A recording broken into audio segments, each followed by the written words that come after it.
السلام علیکم ورحمۃ اللہ وبرکاتہ۔ الحمد للہ رب العالمین والصلاة والسلام علی رسولہ الامین وعلی آلہ وصحبہ اجمعین ومن تبعہم بإحسان الی یوم الدین، اما بعد فاعوذ باللہ من الشیطان الرجیم، بسم اللہ الرحمن الرحیم۔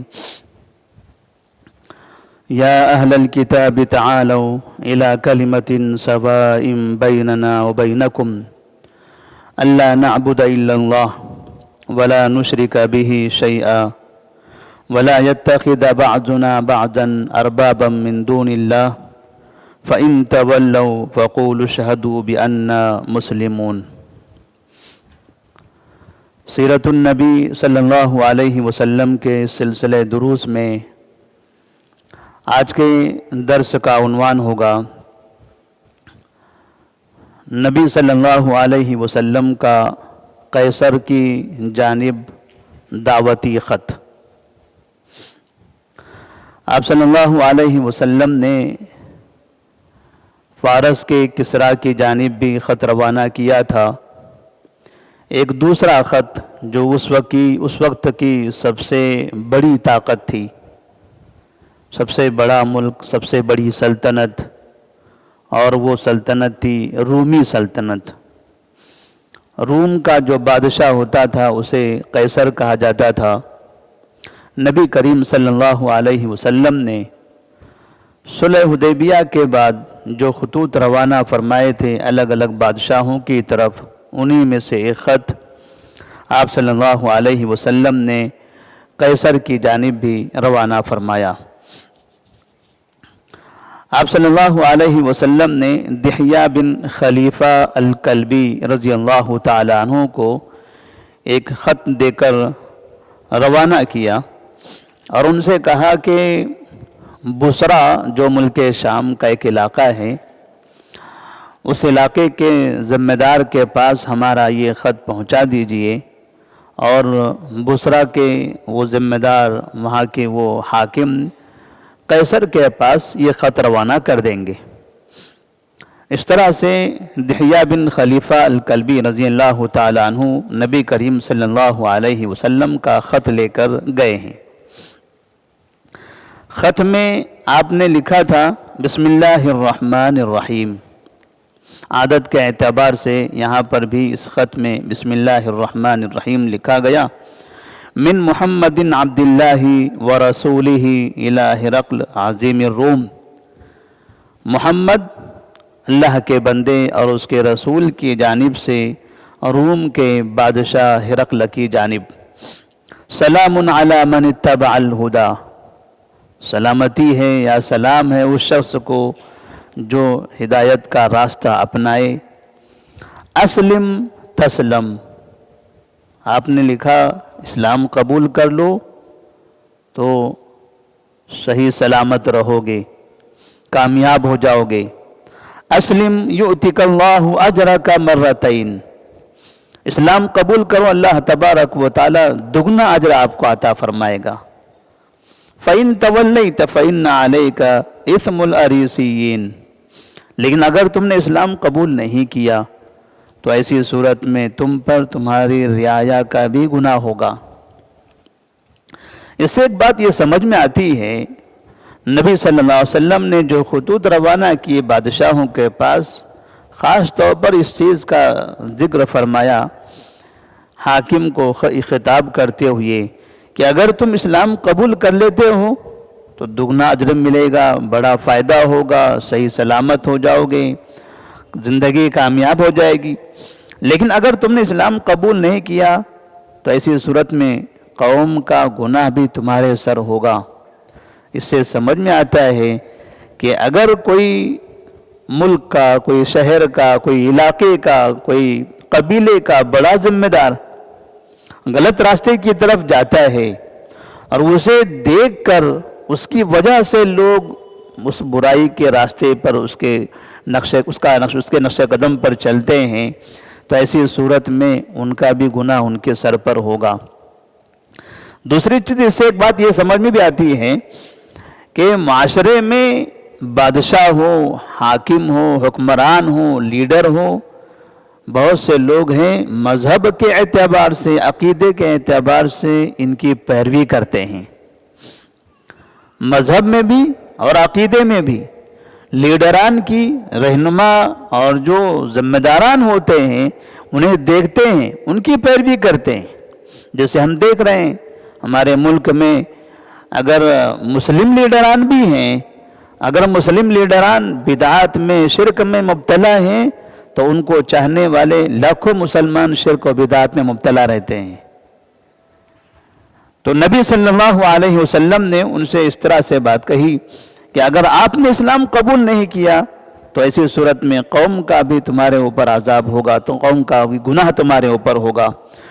پھر یہ آیت لکھی، یا اہل الکتاب تعالوا الی کلمۃ سواء بیننا وبینکم الا نعبد الا اللہ ولا نشرک به شیئا ولا يتخذ بعضنا بعضا اربابا من دون اللہ فإن تولوا فقولوا اشهدوا بأننا مسلمون۔ دحیہ بن خلیفہ الکلبی رضی اللہ تعالی عنہ یہ خط لے کر گئے۔ کہتے ہیں کہ اس وقت قیصر جو بادشاہ تھا روم کا وہ فلسطین گیا ہوا تھا، وہاں کچھ عبادت کے لیے، کچھ خوشی کا اظہار کرنے کے لیے، اس لیے کہ فارس کا جو بادشاہ تھا اس کا قتل ہو گیا تھا، اور فارس اور روم یہ دونوں دشمن تھے، لہذا فارس کی تباہی یا اس کے بادشاہ کا قتل یہ اس کے لیے خوشی کا باعث بنا، اور اس خوشی میں وہ عبادت کے لیے فلسطین گیا ہوا تھا، بیت المقدس گیا ہوا تھا۔ تو اسی جگہ پر اتفاق سے مکہ مکرمہ کا ایک قافلہ گیا ہوا تھا جو تجارت کی غرض سے مکہ سے نکلا، ملک شام کی طرف پہنچا۔ صلح حدیبیہ ہو چکی تھی، لہذا اب کفار مکہ بھی اطمینان کے ساتھ سفر کر سکتے تھے، مدینہ کی جانب سے اب انہیں کوئی رکاوٹ نہیں تھی۔ تو جو تجارتی قافلہ وہاں گیا ہوا تھا اس قافلے میں ابو سفیان رضی اللہ تعالیٰ عنہ بھی تھے۔ قیصر کو جب پتہ چلا اس خط کے بارے میں اور مکہ کے قافلے کے بارے میں تو اس نے سوچا کہ یہ مکہ کا قافلہ ہے، جس نے خط لکھا ہے یہ انہی کے علاقے کا ہے، لہذا ان کے علاقے کے لوگوں سے اس آدمی کا حال معلوم کرتے ہیں۔ تو مکہ کے اس قافلے والوں کو اس نے وہاں پر بلایا اور نزدیک بلا کر اس نے ابو سفیان رضی اللہ تعالیٰ عنہ سے پوچھا کہ تمہارے جو قافلے کے لوگ ہیں ان تمام لوگوں میں محمد کا سب سے قریبی انسان کون ہے؟ سب سے قریبی تعلق کس کا ہے؟ تم سب وہی کے ہو، لیکن اتنے لوگوں میں سے اور جو سب سے زیادہ قریب ہے وہ کون ہیں؟ تو انہوں نے کہا کہ وہ تو میں ہی ہوں، انا اقربہم نسبا، محمد کا سب سے قریبی انسان تو میں ہی ہوں۔ ابو سفیان رضی اللہ تعالیٰ عنہ اس وقت مسلمان نہیں ہوئے تھے، مکہ کے بڑے سردار تھے، اور ہم نے ان کی تاریخ پڑھی ہے، جنگ بدر میں، جنگ احد میں، جنگ خندق میں انہوں نے مکہ مدینے والوں کے خلاف بڑا کردار نبھایا ہے مسلمانوں پر حملہ کرنے کے لیے۔ لیکن اللہ تبارک و تعالی انسان کی زندگی میں کب تبدیلی لاتا ہے، کب انقلاب برپا کرتا ہے، اس کا اندازہ نہیں ہوتا۔ اس لیے کہتے ہیں کہ ہمیشہ ہر انسان کے لیے دعا کرنا چاہیے، دشمن سے دشمن ہی انسان کیوں نہ ہو، جس سے بہت زیادہ نقصان بھی ہو رہا ہو تب بھی اس کی ہدایت کے لیے دعا کرنا چاہیے، کیونکہ ہم نے بڑے بڑے لوگوں کو جو اسلام کے دشمن رہے ہیں ہدایت پر آتے ہوئے دیکھا ہے، ہماری سیرت میں ان کے واقعات موجود ہیں۔ تو ابو سفیان کو انہوں نے قریب کر لیا۔ جب ابو سفیان نے کہا میں ہی سب سے قریبی ہوں، تب ہرقل جو بادشاہ ہے، قیصر روم کا بادشاہ، اس نے کہا کہ ٹھیک ہے، اپنے درباری سے، اپنے ترجمان سے کہا کہ ٹھیک ہے، ابو سفیان کو سامنے بٹھاؤ اور ان کے لوگوں کو ان کے پیچھے بٹھاؤ، میں ان سے کچھ سوالات کروں گا، ان سے برابر اس کے جوابات ہمیں چاہیے، اگر یہ جھوٹ بولے تو فوراً بتا دینا۔ ابو سفیان رضی اللہ تعالیٰ عنہ اب سامنے بیٹھے ہوئے ہیں اور قیصر اب ان سے سوال کرنا چاہتا ہے۔ تو ابو سفیان دل میں سوچتے ہیں فواللہ لولا الحیاء من ان یأثروا علی کذبا لکذبت عنہ، اس نے سچ بولنے کی بھی شرط لگائی ہوئی ہے کہ میں سوالات کروں گا، سچ سچ جواب دینا ہے. تو کہتے ہیں کاش کہ اگر جھوٹ کی بدنامی کا ڈر نہ ہوتا تو میں آج ضرور جھوٹ بول کر جاتا. یہ جو سوال کرے گا محمد کے بارے میں، کیونکہ ابو سفیان مسلمان نہیں تھے، تو ان کے سوالات کے جواب میں ضرور کوئی نہ کوئی بات جھوٹ بول دیتا اگر مجھے جھوٹ کی بدنامی کا ڈر نہ ہوتا. لیکن کافر ہوتے ہوئے بھی انہیں اس بات کا خوف کہ کہیں ایسا نہ ہو کہ میرے جھوٹ کا چرچا ہو جائے اور مجھے شرمندگی اٹھانی پڑے. تو اتفاق ایسا ہے کہ ابو سفیان رضی اللہ تعالیٰ عنہ نے اس دور میں بھی، کفر کی حالت میں بھی، نبی کریم صلی اللہ علیہ وسلم کے بارے میں روم کے بادشاہ کے سامنے انتہائی امانت داری اور سچائی کا مظاہرہ کیا. اب یہاں پر ہرقل نے سوال کرنا شروع کیا. سب سے پہلا سوال تھا کیف نسبہ فیکم، وہ آدمی کا خاندان کیسا ہے؟ جس آدمی نے میرے پاس خط لکھا ہے، اسلام کی دعوت دی ہے، وہ خاندانی اعتبار سے وہ آدمی کیسا ہے؟ تو ابو سفیان کہتے ہیں ہوا فینا ذو نسب، وہ ہمارے پاس تو اچھے نسب والا، اچھے خاندان والا آدمی ہے. دوسرا سوال فہل قال هذا القول منکم احد قط قبلہ، جو یہ دعوت لے کر آئے ہیں کیا اس طرح کی دعوت آپ لوگوں کے درمیان میں اور بھی کسی نے دی تھی؟ ایسی باتیں اور بھی کوئی کیا کرتا تھا؟ تو ابو سفیان نے کہا لا، نہیں، یہ پہلا آدمی ہے ہمارے درمیان میں جو ایسی باتیں کرتا ہے. فہل کان من آبائہ من ملک، اچھا اس آدمی کے باپ دادا میں کوئی بادشاہ گزرا ہے؟ تو انہوں نے کہا لا، کوئی بادشاہ نہیں رہا ہے، نہ عبداللہ ان کے والد بادشاہ رہے، نہ عبد المطلب، کوئی بادشاہ نہیں رہا. فاشراف الناس اتبعوہ ام ضعفاؤہم، اچھا یہ بتائیے کہ جو لوگ اس آدمی کے پیچھے جاتے ہیں، اس کو مانتے ہیں، اس پر ایمان لے آتے ہیں، وہ کیسے لوگ ہیں؟ معاشرے کے مالدار بڑے امیر لوگ ہیں یا غریب اور فقیر لوگ ہیں؟ تو ابو سفیان نے کہا بل ضعفاؤہم، غریب لوگ ہیں، کمزور قسم کے لوگ ہیں. مالدار اور سردار لوگ ہیں وہ نہیں جاتے اس کے پاس. جو کمزور ہیں، غریب قسم کے لوگ ہیں، وہ لوگ اس کے پیچھے چلتے ہیں اور اس کی باتوں پر انہوں نے ایمان لایا ہے. کہا یزیدون ام ینقصون، اچھا یہ بتائیے کہ اب وہ لوگوں کی تعداد بڑھ رہی ہے یا وہ آہستہ آہستہ واپس کم ہوتے چلے جا رہے ہیں؟ تو ابو سفیان نے کہا بل یزیدون، بلکہ وہ روز تو بڑھتے ہی چلے جا رہے ہیں، کم نہیں ہو رہے ہیں، بڑھ رہے ہیں. مکہ میں تھے تھوڑے سے، مدینہ میں آئے تو اب ہزاروں کی تعداد میں ہو گئے. سن 7 ہجری کی بات ہو رہی ہے. سن 700 اس سے پہلے صلح حدیبیہ کے مقام پر 1400 لوگوں کو آپ ساتھ میں لے کر گئے تھے، بڑی تعداد تھی آپ کے پاس. تو انہوں نے کہا بل یزیدون، بڑھ رہے ہیں لوگ. کہا فہل یرتد احد منکم سخطۃ لدینہ بعد ان يدخل فی، اچھا یہ بتائیے کہ جب کوئی شخص ایمان قبول کر لیتا ہے تو کیا پھر اس سے ناراض ہو کر ایمان چھوڑ دیتا ہے؟ ایسا ہوتا ہے کبھی کہ محمد سے وہ ناراض ہو گیا اور پھر ایمان سے باہر نکل گیا؟ تو ابو سفیان کہتے ہیں لا، ابھی تک تو کبھی ایسا نہیں ہوا. جو ایک مرتبہ ایمان قبول کر لیتا ہے وہ اسی کا ہو جاتا ہے، کبھی واپس نہیں ہوتا. قال فهل تتهمونه بالكذب قبل ان يقول ما قال، یہ دعوت جو شروع کیا ہے اس آدمی نے، یہ دعوت شروع کرنے سے پہلے کیا یہ کبھی لوگوں کے درمیان میں جھوٹ بولا کرتا تھا؟ ابو سفیان کہتے ہیں لا، نہیں، کبھی جھوٹ نہیں بولتا تھا. یہ ابھی جب سے دعوت شروع کیا ہے تب سے بھی نہیں اور اس سے پہلے بھی نہیں، کبھی ہم نے اس کو جھوٹ بولتے ہوئے دیکھا ہی نہیں ہے. فہل یغدر، کیا وہ کبھی دھوکہ دیتا ہے؟ قال لا، تو ابو سفیان نے کہا نہیں. وَنَحْنُ مِنْهُ فِي مُدَّةٍ لَا نَدْرِي مَا هُوَ فَاعِلٌ فِيهَا، لیکن ابھی ہمارے درمیان صلح ہوئی ہے حدیبیہ کے مقام پر، ہمارے ان کے درمیان. اب اس کے بارے میں ہم کو نہیں پتہ ہے کہ بعد میں وہ دھوکہ دے گا یا نہیں دے گا. صلح تو کر لیے، معاہدہ ہو گیا، لیکن مجھے یہ نہیں معلوم کہ اب یہ بعد میں کیا کرنے والا ہے. یہ صلح باقی رہے گی یا اس کی جانب سے کچھ دھوکہ ہو جائے گا.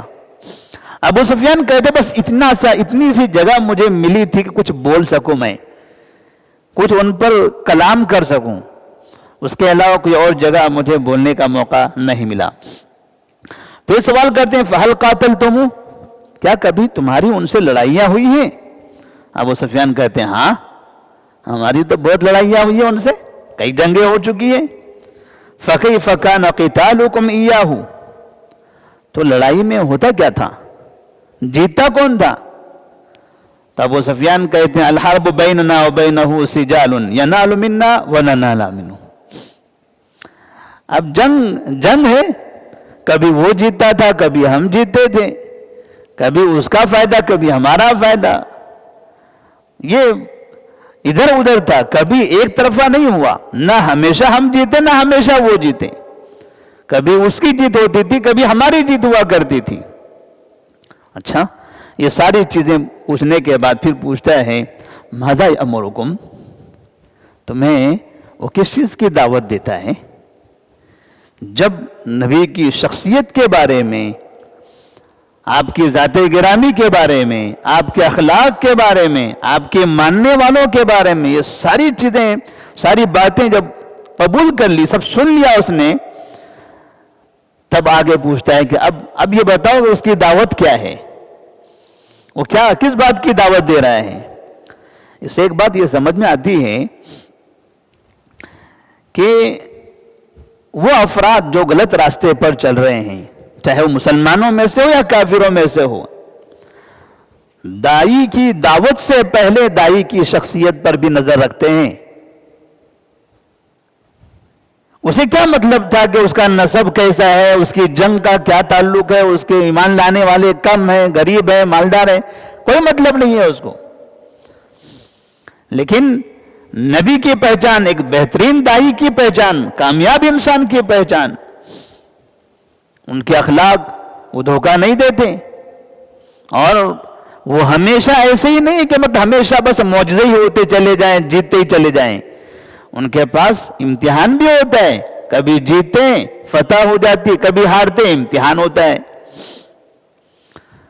تو اس سے سمجھ میں آتا ہے کہ انسان کو دعوت کے راستے میں اپنے اخلاق کو، اپنے وقار کو ہمیشہ باقی رکھنا چاہیے، اور کافروں کے سامنے مسلمانوں کو، تمام مسلمانوں کو اپنے کردار کو اچھا بنانا چاہیے. اس لیے ہم دیکھتے ہیں کہ بہت سے کفار ان مسلمانوں کے کردار کو، ان کے اخلاق کو دیکھ کر اسلام سے دور بھاگ رہے ہیں. تو ابو سفیان سے قیصر نے یہی سوال کیا تھا. پھر آخر میں پوچھا ماذا یأمرکم، اچھا یہ بتائیے وہ تمہیں کس بات کی دعوت دیتا ہے؟ تو انہوں نے کہا، وہ کہتا ہے اعبدوا اللہ وحدہ ولا تشرکوا بہ شیئا. سب سے بڑی دعوت، سب سے پہلی دعوت وہ کہتا ہے ایک اکیلے اللہ کی عبادت کرو، اس کے ساتھ کسی کو شریک مت کرو، توحید کی دعوت. وَاتْرُكُوا مَا يَقُولُ آبَاؤُكُمْ، وَاتْرُكُوا مَا يَقُولُ آبَاؤُكُمْ، اور تمہارے باپ دادا جو باتیں کہہ رہے ہیں نا وہ سب چھوڑ دو.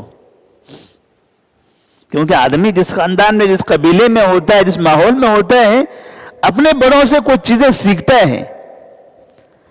اسلام کہتا ہے بڑوں سے سیکھا ہوا نہیں، نبی کا سیکھا ہوا آپ کو چاہیے، جو سب سے بڑے ہیں. ہمارے دادا بڑے، ہمارے نانا بڑے، ہمارے چچا بڑے، ہمارے خاندان میں بزرگ سب بڑے ہوں گے، لیکن ان سب سے بڑے نبی صلی اللہ علیہ وسلم ہیں. یہ مسلمانوں کے درمیان کی برائیوں کی جڑ کاٹنے کا ذریعہ ہے. اگر مسلمانوں کو یہ سمجھ آ جائے کہ ہمیں اپنے بڑوں کی نہیں، ہمیں ساری کائنات کے بڑے نبی صلی اللہ علیہ وسلم کی ماننی ہے. آپ نے فرمایا اترکوا ما یقول آباؤکم، تمہارے باپ دادا جو کہتے ہیں وہ چھوڑ دو، وہ سب چھوڑ دو. اللہ کیا کہتا ہے، اس کا رسول کیا کہتا ہے وہ دیکھو. وَيَأْمُرُنَا بِالصَّلَاةِ وَالصِّدْقِ وَالْعَفَافِ وَالصِّلَةِ، اور وہ ہمیں نماز، سچائی، پاک دامنی اور صلہ رحمی، نماز کا حکم دیتا ہے، نماز کا تعلق اللہ تعالیٰ سے ہے، سچائی کا حکم دیتا ہے، انسان کے اچھے اخلاق سے نبی سچے تھے، اور پاک دامنی کا حکم دیتا ہے کہ انسان پاک دامن رہے، عیبدار نہ ہو انسان، اپنی زبان سے، اپنی آنکھوں سے، اپنے جسم سے، اپنے اعضاء سے، ہر طرح کے جرائم سے پاک رہے، وصلہ، اور انسانوں کے ساتھ اس کے تعلقات اچھے ہوں، اس کے تعلقات اچھے ہوں۔ نبی صلی اللہ علیہ وسلم کے پاس یہ ساری چیزیں معیاری تھی۔ یہ اس وقت پہلے سے، نبوت ملنے سے پہلے سے کفار مکہ ان ساری چیزوں میں آپ کی تعریف کرتے تھے، آپ اس میں بھی آئیڈیل، ہر چیز میں آپ آئیڈیل تھے۔ تب اتنے سوالات ہو گئے، ابو سفیان نے تمام سوالات کے جوابات برابر دے دیے۔ تب قیصر ہرقل جو روم کا بادشاہ تھا، اس نے اپنے ترجمان سے کہا، قل لہو، ان سے کہیے آپ، سألتک عن نسبہ فذکرت انہ فیکم ذو نسب وکذالک الرسل تبعث فی نسب من قومہا۔ میں نے تم سے پہلا سوال کیا تھا، اس نے سوال کیا، ابو سفیان نے جواب دیا، لیکن یہ سوالات کیوں کیا ہے اس نے، کیا وجہ تھی؟ اب بادشاہ اپنے سوالات کا مقصد بیان کر رہے ہیں۔ میں نے خاندان کے بارے میں کیوں پوچھا؟ کیا تعلق ہے خاندان؟ کیا خاندان جانتا ہے قیصر؟ نہیں جانتا ہے مکہ میں کون سا خاندان رہتا ہے؟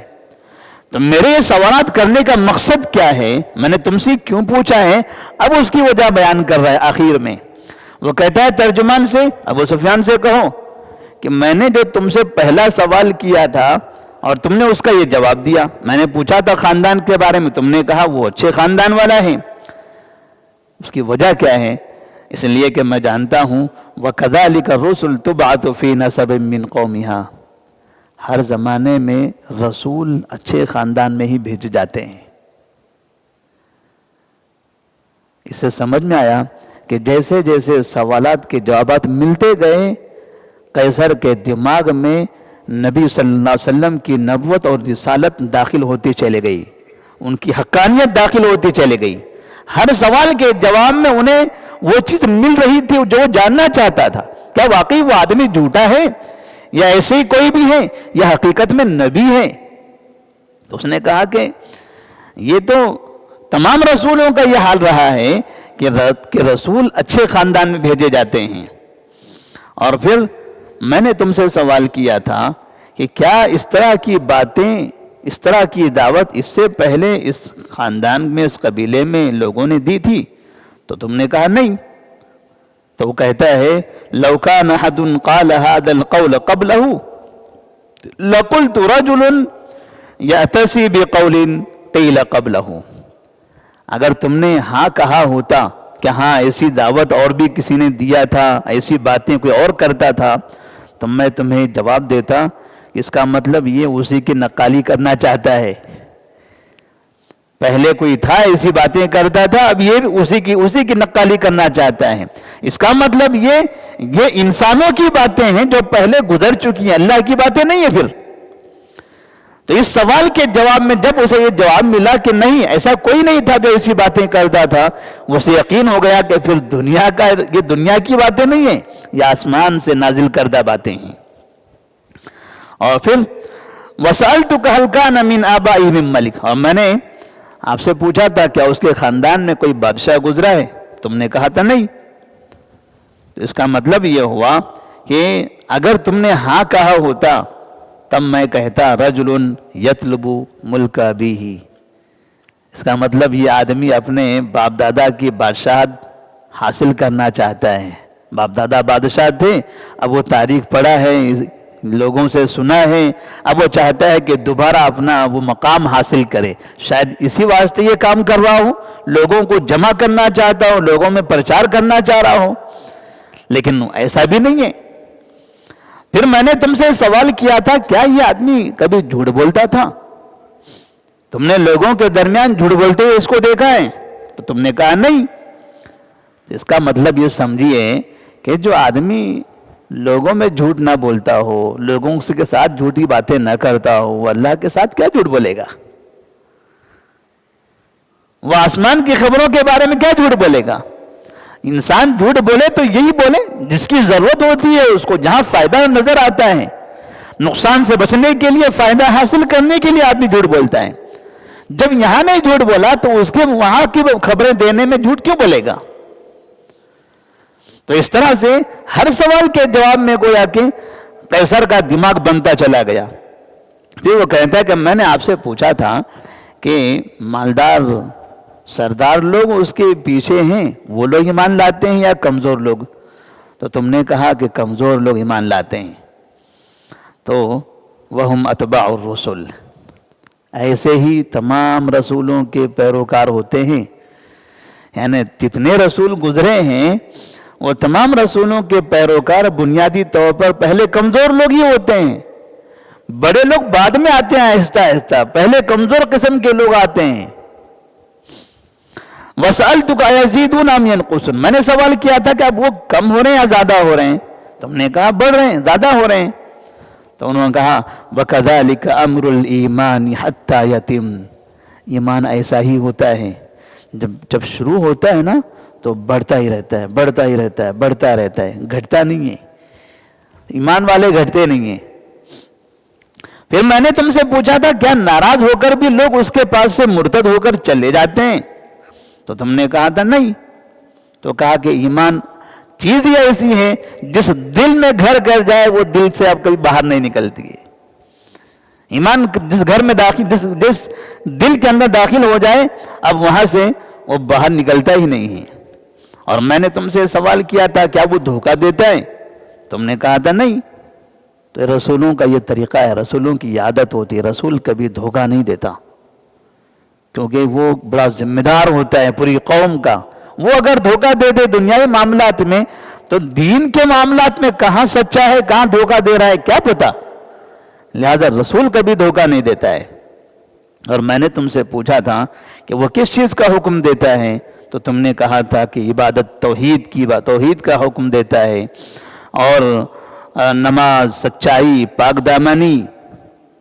تو ابو سفیان سن لو، فَإِنْ كَانَ مَا تَقُولُ حَقًّا، اب دیکھیں یہاں اصل مدعا اتنے سوالات کے جوابات کے بعد، سوال کا جواب سنتا تھا، اس کا دماغ جس طرح بنتا تھا، اب دماغ کیسے تیار ہوا؟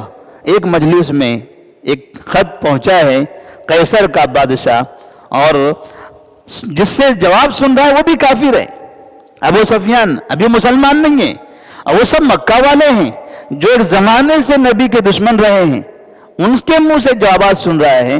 اور آخر میں کہتا ہے ابو سفیان سے فَإِنْ كَانَ مَا تَقُولُ حَقًّا فَسَيَمْلِكُ مَوْضَعَ قَدَمَيَّ هَاتَيْنِ، یقین کیجئے تم نے جتنی باتیں کہی ہیں اگر یہ سب سچ ہیں، چونکہ تم نے سچائی کا وعدہ کیا تھا کہ میرے سوالات کا تم صحیح سے جواب دو گے، اگر واقعی تمہاری یہ باتیں صحیح ہیں، تم نے سچ کہا ہے، فَسَيَمْلِكُ مَوْضَعَ قَدَمَيَّ هَاتَيْنِ، وہ آدمی میرے اس تخت کا مالک ہو جانے والا ہے۔ ایک دن آئے گا وہ آدمی میرے اس تخت کا مالک ہو جائے گا، میرے اس ملک کا وہ حاکم بن جائے گا، یہاں کا مالک ہو جائے گا، میری حکومت نہیں رہے گی، یہاں سب اسلام رہے گا۔ فَسَيَمْلِكُ مَوْضَعَ قَدَمَيَّ هَاتَيْنِ، اتنا یقین یہ سوالات کے جواب سننے کے بعد قیصر بادشاہ کو پیدا ہو گیا تھا۔ وَقَدْ كُنْتُ أَعْلَمُ أَنَّهُ خَارِجٌ، مجھے معلوم تھا، میں جانتا تھا کہ ایک نبی آنے والا ہے، لیکن وَلَمْ أَكُنْ أَظُنُّهُ أَنَّهُ مِنْكُمْ، لیکن مجھے ایسا نہیں معلوم تھا کہ وہ تمہارے پاس سے آنے والا ہے۔ معلوم تھا کہ نبی آئے گا کہیں سے، ایک نبی آنے والا ہے، لیکن تمہارے درمیان سے آئے گا، عرب میں سے، مجھے یہ نہیں معلوم تھا۔ مجھے لگتا تھا یہیں ملک شام انبیاء کی سرزمین ہے، کافی انبیاء یہاں پر آئے تو یہیں سے کوئی نبی آ سکتا ہے۔ اب وہ ایسی جگہ جہاں نہ دولت ہے اور نہ کسی طرح کی ترقی ہے، ایسا گمسم علاقہ، ایسا خشک علاقہ، وہاں سے مجھے یہ نہیں پتا تھا کہ تمہارے درمیان سے آئے گا۔ پھر آگے کہتا ہے فَلَوْ أَنِّي أَعْلَمُ، انی اخلص الیہ لتجشمت لقاءہ، اگر مجھے ملاقات کا موقع مل جائے تو میں اس کے لیے بہت بہت کوشش کروں گا۔ اگر مجھے سمجھ میں آ جائے کہ میں شاید ملنے والا ہوں یا کوئی راستہ ہو جائے تو میں ان کی ملاقات کا مشتاق رہوں گا۔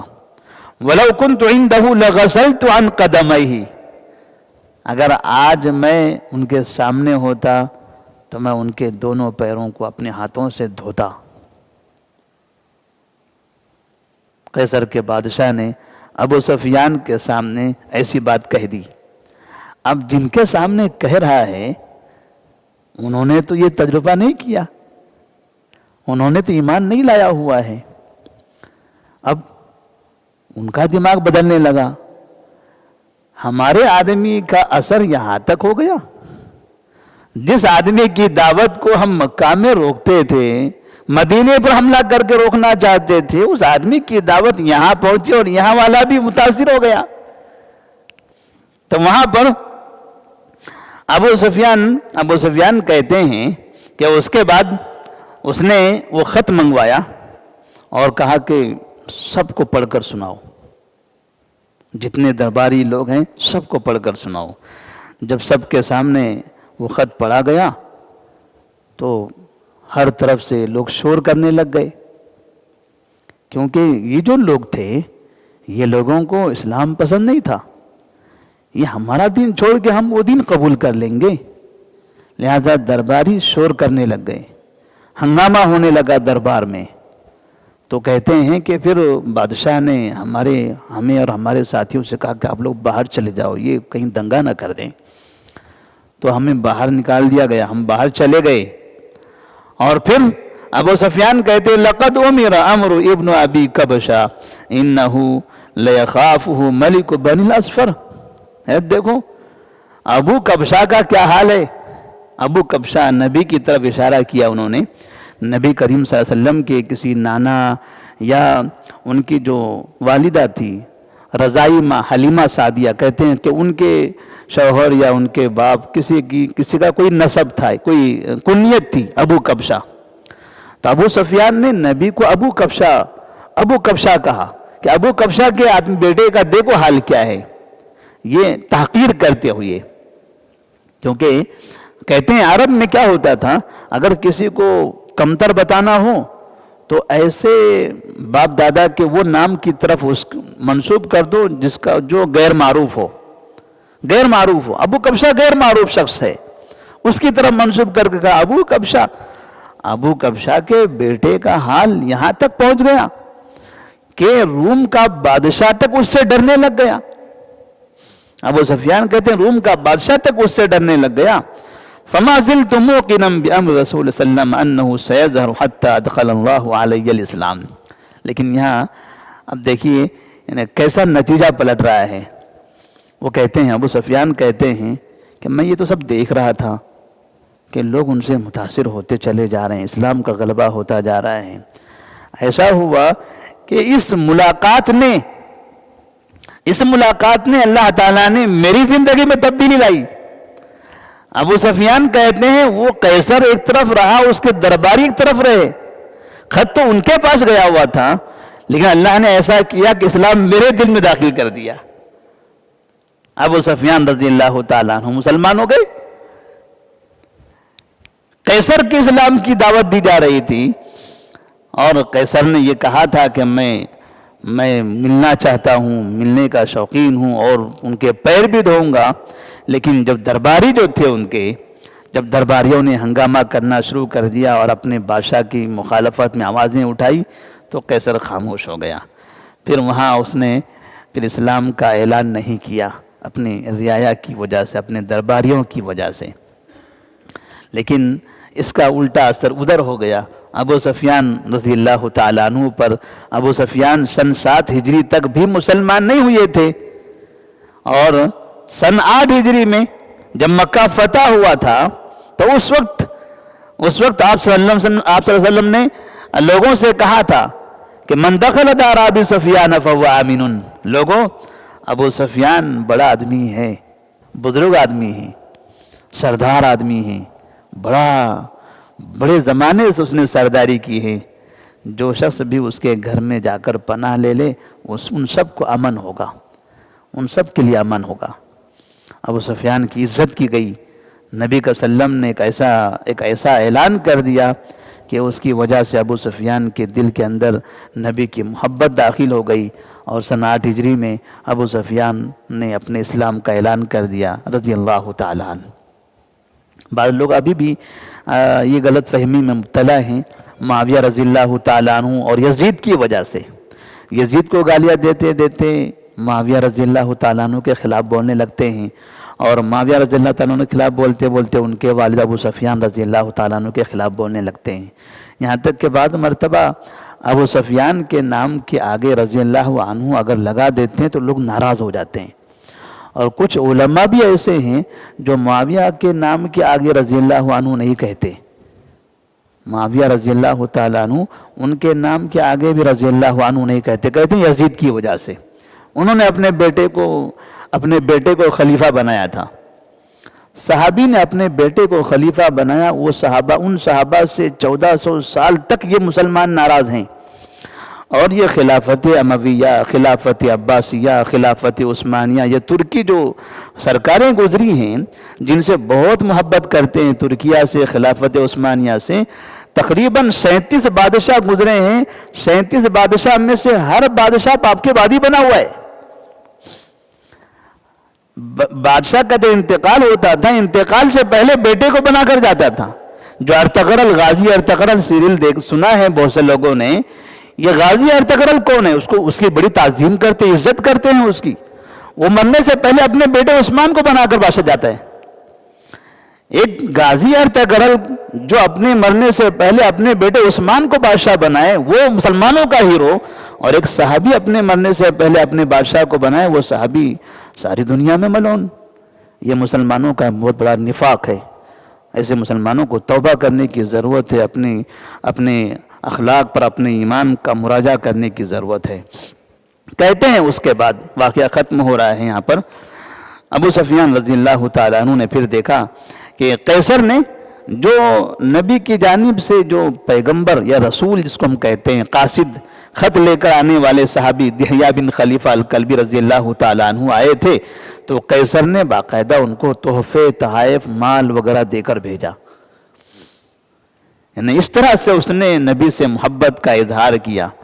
اب یہ دحیہ بن خلیفہ الکلبی رضی اللہ تعالیٰ عنہ اب وہاں سے واپس مدینہ کی طرف آ رہے تھے، تو کہتے ہیں کہ راستے میں حسمہ نامی ایک علاقہ ہے جہاں پر جزام قبیلے کے لوگوں نے دحیہ بن خلیفہ الکلبی رضی اللہ تعالیٰ عنہ پر حملہ کر دیا۔ وہ روم سے قیصر کے تحفے تحائف لے کر آ رہے تھے مدینہ کی طرف، تو راستے میں انہوں نے ملک شام سے آتے آتے راستے میں یہ قبیلے جزام کے لوگوں نے حملہ کر دیا اور سارا مال لوٹ لیا، جتنے تحفے تحائف دیے ہوئے تھے سب لوٹ لیا۔ پھر دحیہ بن خلیفہ الکلبی رضی اللہ تعالیٰ عنہ سیدھے اپنے گھر جانے سے پہلے نبی کے پاس پہنچے، وہاں سے دوڑتے ہوئے آئے، پریشان، لوگوں نے حملہ کر دیا، مال لوٹ لیا، سیدھے نبی کے پاس آ کر کہنے لگے یا رسول اللہ صلی اللہ علیہ وسلم ایسے ایسے واقعہ ہو گیا ہے۔ تو آپ صلی اللہ علیہ وسلم نے اس کے جواب میں فوراً زید بن حارثہ رضی اللہ تعالیٰ عنہ کو 500 کا لشکر دے کر بھیجا اس حسمہ کی طرف، اور کہا کہ جاؤ ان لٹیروں کو سبق سکھا کر آؤ۔ جو اس علاقے کے لوگ تھے ان سے صلح ہو چکی تھی، معاہدہ ہو گیا تھا کہ ہم یہاں سے گزریں گے تو آپ نے ہم کو نقصان نہیں پہنچانا، آپ ہمارے پاس سے گزریں گے ہم بھی آپ کو نقصان نہیں پہنچائیں گے، راستہ پرامن ہوگا ہمارے اور تمہارے درمیان میں۔ اس کے باوجود دھوکہ دے کر انہوں نے دحیہ بن خلیفہ الکلبی رضی اللہ تعالیٰ عنہ کا مال لوٹ لیا۔ آپ صلی اللہ علیہ وسلم نے زید بن حارثہ رضی اللہ تعالیٰ عنہ کو وہاں بھیجا۔ انہوں نے جب حملہ کیا تو کہتے ہیں 1000 اونٹ اور 5000 بکریاں اور 100 عورتیں اور بچے، 1000 اونٹ 5000 بکریاں باقاعدہ وہاں سے لائے گئے اور 100 عورتیں اور بچے قیدی بنائے گئے۔ جب یہ سب لے کر مدینہ آئے تھے، مطلب یہ تھا کہ بڑا خطرناک قسم سے انہوں نے اس دھوکہ دینے والی لٹیری قوم پر حملہ کیا تھا، لیکن بعد میں اسی قوم کے پاس سے زید بن رفاع الجزامی رضی اللہ تعالیٰ عنہ آئے.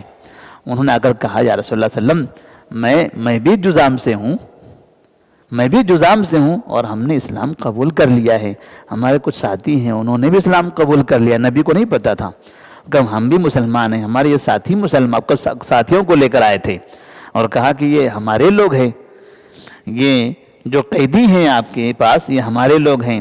ہم لوگوں نے کوشش کی تھی زید بن قاصد کو بچانے کی اور لٹیروں سے ان کو محفوظ کرنے کی، لیکن لٹیرے ہمارے اوپر غالب آ گئے. بس ہم پر رحم کیجئے، ہمارے وہاں کے جو لوگ قیدی بنا کر لائے گئے انہیں چھوڑ دیجئے. تو آپ صلی اللہ علیہ وسلم نے سب کچھ واپس کر دیا. اس طرح سے یہ نبی کے پاس سے قیصر کے پاس تک کا جو سفر تھا یہ سفر مکمل ہوتا ہے. اور اللہ تبارک و تعالیٰ اس سفر میں یہ کامیابی یہ بتا دیتا ہے کہ بعض مرتبہ بہت سے بڑے لوگ اسلام قبول کرنا چاہتے ہیں، اسلام پسند ہوتا ہے انہیں، لیکن اپنے نیچے والوں کو دیکھ کر وہ اسلام قبول نہیں کرتے ہیں. اور یہ چیزیں ہمارے معاشرے میں بہت زیادہ ہے، لیکن پھر بھی ہماری ذمہ داری ہے کہ ہمارے ایسے لوگوں کے لیے دعا کرنا چاہیے. اللہ تبارک و تعالیٰ ان تمام لوگوں کو ایمان کی توفیق عطا فرمائے. السلام علیکم ورحمۃ اللہ وبرکاتہ.